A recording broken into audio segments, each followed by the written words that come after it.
Hello, હું નિકિતા. આજે આપણે જીસીઈઆરટી ધોરણ 5 થી 12 આધારિત ઇતિહાસના મહત્વના 2500 પ્રશ્નોમાંથી વન લાઇનર સિરીઝ જોઈશું.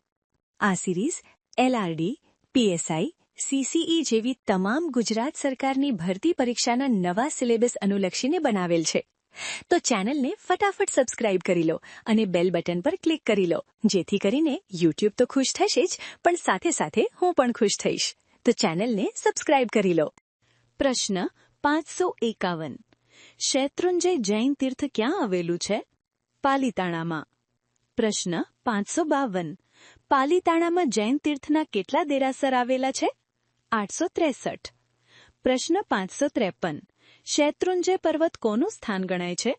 જૈન ધર્મનું. પ્રશ્ન 554. અમદાવાદની કઈ કલાત્મક જાળી જાણીતી છે? સીદી સૈયદની જાળી. પ્રશ્ન 555. અમદાવાદનું કાંકરિયા તળાવ કયા નામે ઓળખાતું હતું? હૌઝ-એ-કુત્બ. પ્રશ્ન 556.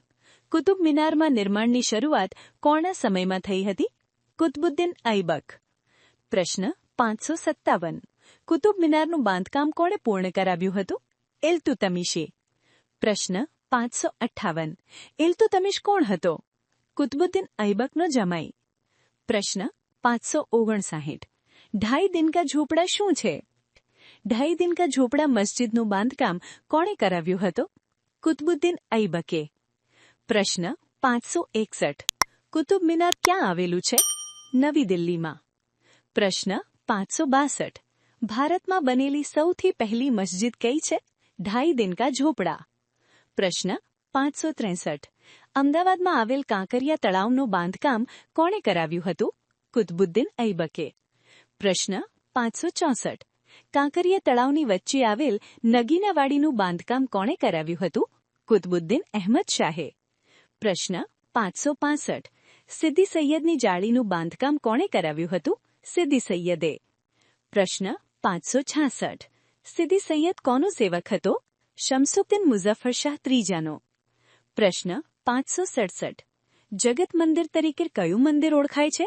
દ્વારકાધીશનું મંદિર. પ્રશ્ન 568. બૃહદેશ્વરનું મંદિર. પ્રશ્ન 569. બૃહદેશ્વરની પ્રસિદ્ધ મૂર્તિ કઈ છે? નટરાજની કાય મૂર્તિ. પ્રશ્ન 570. બૃહદેશ્વરનું મંદિર ક્યાં આવેલું છે? તંજાવુરમાં.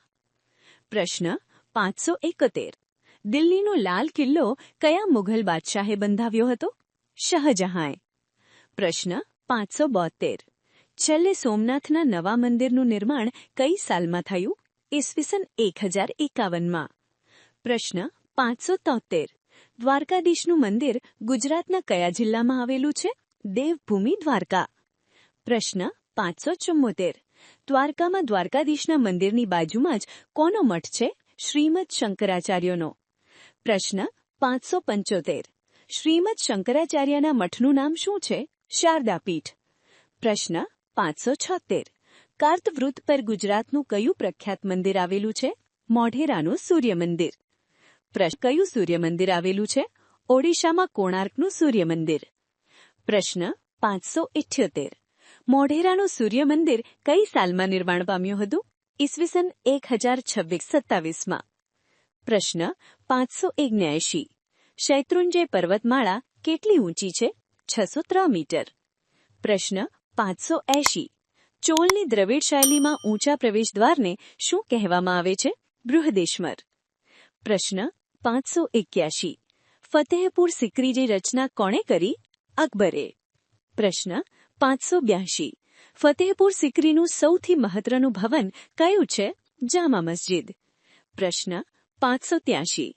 જામા મસ્જિદનું દક્ષિણ પ્રવેશદ્વાર કયું છે? બુલંદ દરવાજો. પ્રશ્ન 584.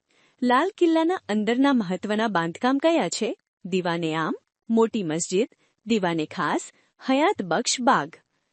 પ્રશ્ન તો શાહજહાંએ. પ્રશ્ન 586. તાજમહેલનું બાંધકામ કોની યાદમાં કરવામાં આવ્યું હતું? શાહજહાંની પત્ની મુમતાજની. પ્રશ્ન 587. ભારતમાં સૌથી ઊંચો મુખ્ય ઘુમ્મટવાળો દરવાજો કયો છે? બુલંદ દરવાજો. પ્રશ્ન 588. વલ્લભાચાર્યનો જન્મ ક્યાં થયો હતો? બિહારમાં. પ્રશ્ન 579 વલ્લભાચાર્યનો કુળધર્મ કયો છે? વૈષ્ણવ. પ્રશ્ન 590 ચૈતન્ય મહાપ્રભુનો જન્મ ક્યાં થયો હતો? નવદ્વીપમાં માયાપુર ખાતે ઈસવીસન 1486માં. પ્રશ્ન 591 વૈષ્ણવ ધર્મના આચાર્ય પરંપરામાં ચૈતન્ય મહાપ્રભુનું સ્થાન કેટલામું છે? છેલ્લું. પ્રશ્ન 592 ગુરુ નાનકજીનો જન્મ ક્યાં થયો હતો? તલવંડી ગામમાં ઈસવીસન 1459માં. પ્રશ્ન 593 ગુરુ નાનક. પ્રશ્ન 594 ગુરુ નાનકના અનુયાયીઓને શું કહેવામાં આવે છે? શીખ. પ્રશ્ન 595 કબીરના ગુરુનું નામ? રામાનંદ સ્વામી. પ્રશ્ન 596 રામાનંદ સ્વામીના શિષ્યો કબીર અને રાયદાસ. પ્રશ્ન 597 ગુજરાતી ભાષાના આદિકવિ નરસિંહ મહેતાનો જન્મ ક્યાં થયો હતો? તળાજામાં. પ્રશ્ન 598 નરસિંહ મહેતાની કર્મભૂમિ કઈ છે? જૂનાગઢ. પ્રશ્ન 599 ગુજરાતી ભાષામાં નરસિંહ મહેતા શું ગણાય છે? પ્રભાતિયા. પ્રશ્ન 600 કબીર કયો ધંધો? તમને આમાંથી કેટલા પ્રશ્નો પહેલાથી આવડતા હતા? કોમેન્ટમાં લખો. અને જો તમને આવા પ્રશ્નો ઉપયોગી લાગે તો વિડીયોને લાઇક કરો અને ચેનલને સબસ્ક્રાઇબ કરો.